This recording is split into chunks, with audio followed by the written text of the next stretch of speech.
Now at 10 and streaming on crossroadstoday.com, Victoria police identified the person killed in a head-on collision Sunday. Plus, the residents of Bloomington will soon vote on whether to incorporate the community. And a tragedy in Houston, a man in a wheelchair was hit and killed by a train. We are looking at the big story of the night. This is Tropical Cyclone number 9. This will become Helene, and it will become a major problem for Florida. We'll take a look at that and a look at our first cold front of the season coming in. All that coming up in a moment. And Victoria West Warriors begin district play versus San Antonio McCollum. That's coming up in sports. You're watching 25 News now at 10. Good evening and thank you for joining us. I'm Don Brubaker. And I'm Shauna Curry. New at 10, residents of Blessing got their chance to ask questions and get to know candidates for Matagorda Sheriff and the Texas House of Representatives. District 30 candidates A.J. Louderback, Stephanie Bassam, and Matagorda Sheriff candidates Aaron Green and Rick DeLeon III were the featured guests. They each got their chance to speak on their vision, if elected, and the importance of local participation in politics. And this is what representation looks like, is coming to the communities, listening to their concerns, answering their questions, and taking it back to Austin to make some changes. I think it's really important when you're running for office that your community has access to you often, and they get to ask the questions that are important to them. Had some great questions about public education. The general election is Tuesday, November 5th. Victoria police have identified the woman who died after a two-vehicle crash on North Navarro Street. Police say 73-year-old Sandra Miggy was the passenger in a Chevrolet Blazer. She died from her injuries. 74-year-old Randall Miggy was driving the Blazer northbound when his vehicle crossed the median into oncoming traffic, colliding head-on with a Jeep Grand Cherokee driven by Ashley Jett. Both drivers were taken to the hospital for treatment. The extent of their injuries is unknown. The residents of Bloomington will soon decide whether to incorporate their town. Danny Garcia, Victoria County Commissioner for Precinct 1, which includes Bloomington, tells us that a petition which met all of the requirements for approval was submitted to the Commissioner's Court. A previous petition that included only sections of the community was rejected by Victoria County Judge Ben Zeller. Garcia says this new petition includes the whole town, not just parts of it, giving a better reflection of the entire community. All the documents were reviewed. The judge agreed that he had enough information and he felt comfortable signing off on that one. So that one will be moved forward to the May election to go on the ballot. Garcia says all registered voters who live inside the incorporation map of the community are eligible to vote in the May election. That election will also include the election of a mayor and 2 city commissioners for the city of Bloomington. And this brings us to today's viewer poll. Do you agree with incorporating all of Bloomington rather than just parts of it? Yes, no, only certain parts should be incorporated or the town should not be incorporated at all. Overwhelmingly, 86% of our voters say they agree with incorporating all of Bloomington rather than just parts of it. 9% saying the town should not be incorporated at all. 5% with a no. Thank you for voting. Well, more arrests are possible after the bust of a cockfighting event in Goliad County. This all started on May 11th when 63 people were arrested on charges of engaging in organized criminal activity, cockfighting, and unlawful carrying of a weapon. 45 vehicles, 8 trailers, weapons, and money were also seized. Authorities tell us they are having trouble making more arrests because cockfighting season is over, and they also say all of the participants scattered after the raid. New at 10, Lieutenant Governor Dan Patrick appoints State Senator District 18 Lois Kolkhorst to a newly formed joint committee. The committee will examine the health and developmental effects of media on minors. House Bill 18 gives parents more control over their children's content. The committee will study the influence of media on minors and its potential effects on their well-being and development. A World War II memorial in Yoakum gets a makeover. The anti-tank gun was purchased by the VFW Post 2456 in 1952, then donated to the city of Yoakum in 2001. The city unsuccessfully went through a bid process last year to find a contractor to refurbish the monument. The Yoakum American Legion offered the funding for that, and the Lower Colorado River Authority stepped up to offer their services to perform the work needed to restore the monument back to its original condition. The monument is located in the triangle between Huck Street and Business 77A in Yoakum for all to enjoy. The historic Blessing Hotel and Cafe is almost fully restored after it was damaged during Hurricane Beryl. The hotel had extensive damage to the roof and some rooms upstairs after the storm. The hotel had its main fundraiser on July 20th, where they were able to earn enough funds to repair the cafe ceiling and begin repairs upstairs. Outpour of help from the community and the surrounding communities that supported us and came and got us to where we are very happy that we're at right now. Very happy with the outcome. Long ago, too. There's more work to be done, but for now, the Pierce family is happy to finally have things back in operation. That is a very historic hotel. It took a lot of damage on from Beryl. Good to see they're making a comeback. Yeah, absolutely. But luckily, we're out of the woods as far as this next tropical system goes, but there is one getting close to the Gulf. Our First Warn Storm Team Chief Meteorologist Mac Perez joins us with the latest. Mac. You bet. And at the Blessing Hotel, they have a buffet lunch. We should go and make an appointment for that. Yes, folks, tonight we are, of course, looking at the tropics. But for us, we have a frontal system in Texas. I'm excited. This is like the first real front that's actually going to make it through our area. It's stalled in central Texas right about now, but call anybody in Lubbock, and they're having a wonderful time with temperatures in the 70s. We're going to cool down. We're going to have some very nice weather, and then we'll take a look at that big monster in the Caribbean. All that coming up in a moment. Mac, thank you. A man was arrested and charged with murder. Authorities say he killed a woman near Waco with a machete-like weapon. The incident occurred in China Spring. The suspect's mother found a human foot near an RV on their property and called 911. Deputies tracked the suspect, Richard Osmond, and arrested him. The victim was airlifted to the hospital but later died from her injuries. Authorities say the murder stemmed from a domestic disturbance. Osmond is being held without bond on a probation violation charge. A road closure for drivers in Victoria County to be aware of this week. Colettoville Road East will be closed to through traffic from Old Goliad Road to Colettoville Road at the church. The closure will be in effect Wednesday and Thursday from 9 a.m. to 4 p.m. 2 people were killed and 5 others hurt after a mobile home collapsed. Several people were working to level the manufactured home in Brazoria County when it collapsed, trapping them. 5 people were rescued. First responders used a chainsaw to cut through the floor to get to one of those people. 4 others were taken by helicopter to Houston area hospitals in critical condition. Another was taken by to the hospital by ambulance and is in stable condition. A 17-year-old boy and a 31-year-old man were the 2 killed in that accident. A United States Department of Agriculture report finds cattle numbers across the state of Texas are down. The beef cow inventory is down by 4% compared to 2023. Other herd types are down as well. Drew Powell reports on what this means for folks who work in the beef cattle industry as a combination of factors beyond their control are driving down herd sizes. Definitely now cow herds are down for several reasons. This is the lowest head count in the state of Texas that I've seen in my 30 years. Some sectors of the beef cattle industry in the Texas Panhandle are seeing a profit.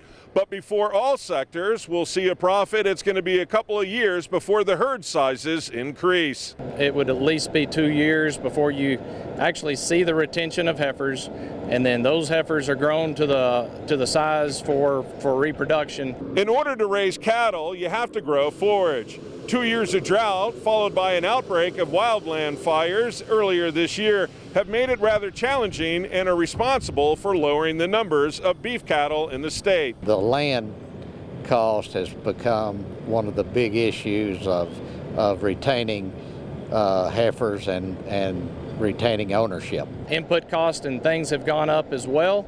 So, they're not maybe seeing as much profit as they would have 10 years ago.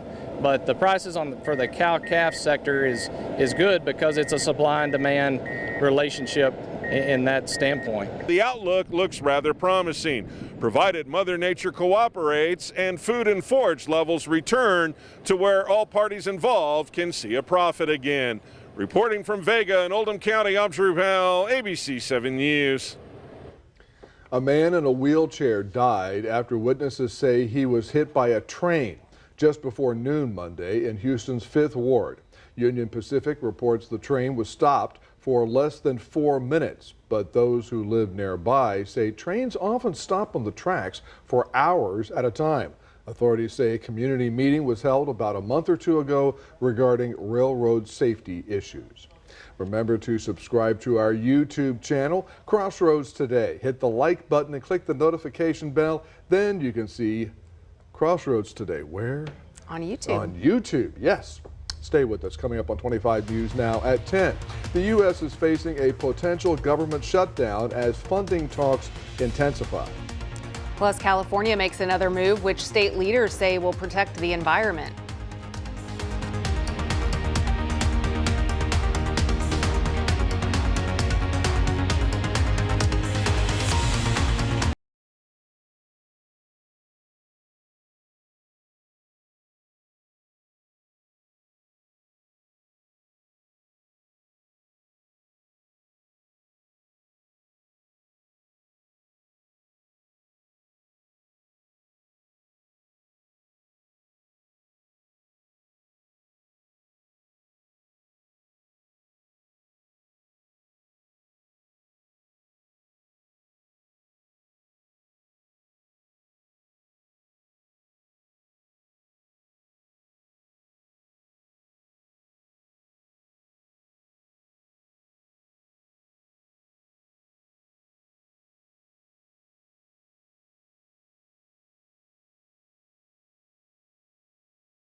Former President Trump plans to return to Butler, Pennsylvania, where he faced an assassination attempt back in July. NBC News reports that Trump will hold a rally next month in Butler, the city where his first assassination attempt took place. The rally is reportedly scheduled for October 5th, exactly 1 month before Election Day. Trump was shot in the ear during an assassination attempt in Butler on July 13th. Well, the potential threat of a government shutdown is once again looming over the United States. Last week, a 6-month funding extension failed to get through the House of Representatives. But Speaker Mike Johnson has another proposal, and he may have support from Democrat lawmakers. The U.S. government is running out of time and money simultaneously. There will not be a shutdown. There's no way that anybody in their right mind up there could allow that to happen. House Speaker Mike Johnson wants to prevent a shutdown. Congress has an obligation to fund the government. And on Sunday, he released a plan that would fund the government until December 20th. It's a limited continuing resolution, or CR, that in addition to funding the government for the next 3 months, includes more money for the Secret Service. We'll have to review it to make sure it really is a clean CR. But if it is as advertised, it is a positive step forward to solving this problem in a bipartisan way. Unlike Johnson's funding proposal that failed to get out of the House last week, this plan doesn't include the controversial SAVE Act that focuses on preventing non-citizens from voting, which is already illegal. The one thing you cannot have is a government shutdown. It would be politically beyond stupid for us to do that right before the election, because certainly we'd get the blame. House Democratic leader Hakeem Jeffries issued a statement saying, quote, Congress is now on a bipartisan path to avoid a government shutdown that would hurt everyday Americans. I'm John Lawrence reporting. Former President and current presidential candidate Donald Trump previously called for lawmakers to shut down the government if the SAVE Act did not get passed into law. California has taken another big step towards protecting the environment. Governor Gavin Newsom signed into law on Sunday a new measure that bans all plastic shopping bags at grocery stores. Now, the state already had banned the thin plastic shopping bags at supermarkets and other stores, but shoppers could buy bags made of a thicker plastic that were recyclable. Well, this new law will ban all plastic bags starting in 2026. New research shows that more than half of U.S. teens report seeing or hearing ads for alcohol, leading to greater risk of underage drinking. With more, here's ABC News' Zareen Shah. According to the CDC, excessive alcohol use causes about 4,000 deaths every year among those below the age of 21. Young people who drink alcohol are more likely to have negative health effects. They're also less safe, as 1 in 10 high school students reported riding with a driver who had been drinking alcohol. It's a problem being made worse by advertising. A new study found that over half of teens saw commercials for alcohol while watching TV, streaming videos, going to the movies, or browsing the internet. The chance of seeing these ads increased 20% for each year of age. The study also found that Hispanic teens had a 60% greater chance of being exposed to alcohol ads compared to their white counterparts. The more alcohol teens are exposed to, the more likely they are to start underage drinking. The report also calls for improved alcohol policies and other community strategies. With this Medical Minute, I'm Zoreen Shah, ABC News. A new analysis by physicists in China and France hints that there's more behind Vincent van Gogh's The Starry Night than what it seems. A study found Van Gogh's The Starry Night reveals not just creativity, but an understanding of turbulent flow. Physicists analyzed 14 main swirling shapes in the painting, determining they follow fluid dynamics laws. The artwork, created in 1889, depicts a view before sunrise from Van Gogh's asylum room in southern France. Gee, and I just thought it was a nice picture. Well, anyway, good evening, folks. 79 degrees at this hour of the night. We got up into the 90s. I know you've probably felt the humidity. 96 the high, and we're supposed to be at about 89 because it's now officially fall. We are going to get better temperatures. We are going to get nicer weather, while Florida is going to get really hammered by a huge storm. We're going to talk more about that coming up after this.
Well, good evening, everybody. We did have a few little showers around the area today. Looks like the heaviest activity was up here in the Hallettsville area. I didn't see any drops on my windshield, so I think we missed it here in the city. But the cold front is to the north of us in the hill country. Yes, sirree, folks. Now, it has stalled a little bit. It came in over the weekend to the Panhandle, all the way down. They are just enjoying the heck out of it as temperatures were in the 70s in Lubbock today and only low 80s throughout much of the northern portions of the state. Eventually, this ridge of high pressure is going to come in a little bit closer and push that front all the way down and through our area. So we're really going to be looking at some dry, nicer weather. Now, the temperatures will be in the 80s in the daytime. Night times will get down into the 60s. So we're looking good here, folks. It feels a little bit more like fall. You know, the evenings are coming earlier and earlier. 93 is our forecast high for tomorrow. And look at that, only in the mid 80s. With low humidity, you know, 80 is very doable and very comfortable. Well, here's the big story of the night. This is Tropical Cyclone number 9. Okay, at this point in time, there's a little bit of news in the update here. The track of it goes through the Cuba, and then as it arrives in the Florida Panhandle, it is downgraded slightly to a 2, but that's still 110 mile an hour winds. This is going to be a huge problem for all of the Big Bend of Florida, from Tampa, Tallahassee, all the way over to maybe even Destin. Now, the storm then goes into Georgia, where they're also going to get tremendous rainfall as well. Also, on the other side of the world, this is the Pacific side of Mexico. Believe it or not, they have a tropical storm called John that's coming in as a 3, just to the south of Acapulco. Remember, I mean, Acapulco was slammed by a 5 just 2 years ago, and this one is going to be a rough one. It's coming ashore tonight, and not tonight, by tomorrow night, and it's going to be a problem. You know, they're very humble homes down there, and they have a lot of mountainous areas, so it creates all kinds of flash flooding. It's going to be a concern for those folks. Now, here is the rainfall over the next 5 days. You can see that the front, when it does come through our area, does trigger some shower activity, but the main event is over here. This is the 8 to 15 inches of rain that are going to roll up into the Florida Panhandle. Of course, the wind is going to be strong, and the storm surge is the major factor.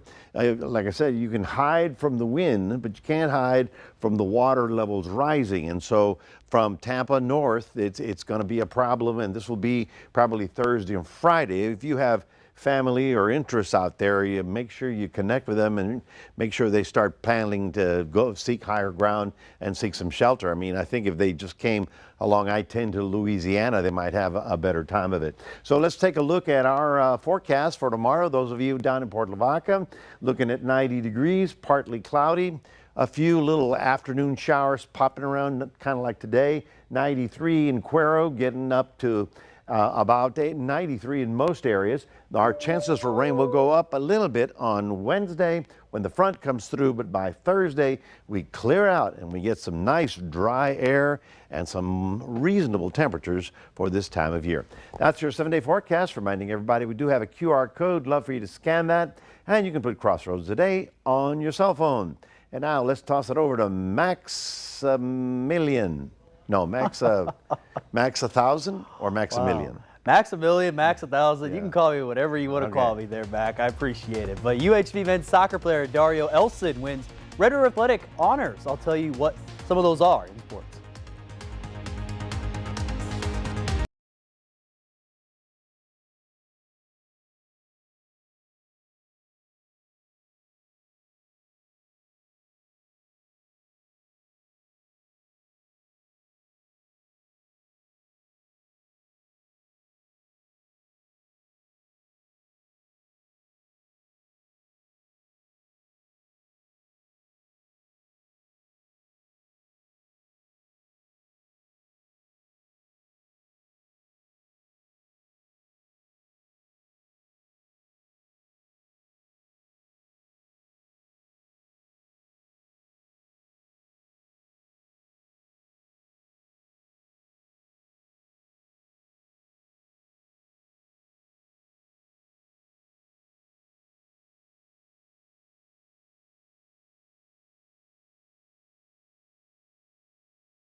All right, so we've been through 4 weeks of high school football here in South Texas, and a lot of teams are trying to transition now to district play around the midway point of the season. But one of our games is going to be highlighted here in Week 5 between the Victoria West Warriors. They're going to play their first district game in a new district. That'll be 13-5A, and they'll face San Antonio Macomb Cowboys. They're 2-2 this season. The Cowboys, they lost their first 2 games of the season versus South San Antonio and Somerset before they won their next 2 games against Floresville 35-7 and Corpus Christi Ray 34-6. But they're going to have their hands full. Again, 4-0 is Victoria West right now. They won last week against Beeville Jones, and wide receiver Tristan Bernard was a huge factor for the Warriors last week.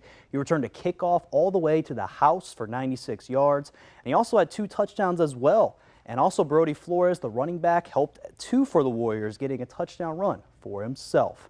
Now, I mentioned Tristan Bernard as one of the players to keep an eye on for the Warriors, but I asked a question to the viewers earlier today about who is our impact player of the week from Week 4. Here were some of the options. It was Cuero quarterback Jackson Marie, St. Joseph Flyers running back Dedrick Callis, wide receiver I just mentioned, and Tristan Bernard. And it was a little bit crazy earlier. It was Jackson Marie, but it's changed, it looks like, to this. A lot more people picked Tristan Bernard going here for the 10 o'clock. So battle there between, it looks like Bernard will get it. Congrats to him for being our impact player of the week. Now over to soccer. Again, last week, UHV men's team, they defeated Texas College and also had a draw versus Jarvis Christian this past Saturday to begin conference play. But one of those players that's been huge for the team is Dario Elson. He won the Red Rare Athletic Conference Offensive Player of the Week. And Elson, he's a native of Belgium, and he had a pair of goals versus Texas College and then followed that up with 2 goals in the draw versus Jarvis Christian. And Elson said to UHV, it felt amazing to play well and score some goals this week, but the recognition wouldn't be possible without the support of my teammates. We've been working hard together, and the effort has pushed me to perform my best. I'm grateful to be part of such a great team.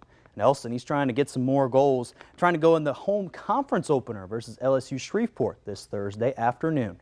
Now over to some college football. Again, this week they reviewed Week 5 poll for the AP poll, and here's how it looks right now. Texas is still at number 1, Georgia still is at number 2, Ohio State is at number 3, and Alabama is at number 4. And Tennessee, they moved up 1 spot to number 5 after a huge win versus Oklahoma this past Saturday. Then rounding out here the top 10, you got Ole Miss at 6, Miami, Florida at 7, Oregon at 8, Penn State at 9, and then Utah at 10. And a couple of teams just outside the top 10 made a big jump. Michigan moved up 6 spots after their win against USC. And then Louisville jumped up 4 spots as well, from 19 to 15. And also Houston, they're hoping to clinch the division championship in this series against the Mariners. But again, just will take a little longer after they lost 6-1 tonight to the Mariners. And the Astros, they were out hit 13-4, and Seattle's offense took over the show. Jason Hayward knocked a homer for the Astros, and that was the only run, though, in the game. And starting pitcher Hunter Brown to take the loss, and he pitched 6 innings, giving up 3 hits, 1 run, and striking out 8. That's going to do it here in sports. Don and Shauna, back to you. Max, thank you, and stay with us. Coming up on 25 News Now after Monday Night Football, we'll take a last look at your weather, plus a DNA test reunites a man with his family after he was kidnapped 70 years ago.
Alaska's Botanical Garden is getting into the Halloween spirit with its seasonal display. If you need or want an excuse to dress up ahead of October 31st, look no further than the Botanical Gardens in Anchorage. Visitors are encouraged to arrive in costume, and staff say they have every single Halloween decoration the garden owns out on display. So they're literally all out. Organizers strive to make every year different, and the event coordinator notes that there are pieces seen on display made by the garden's education and horticulture team.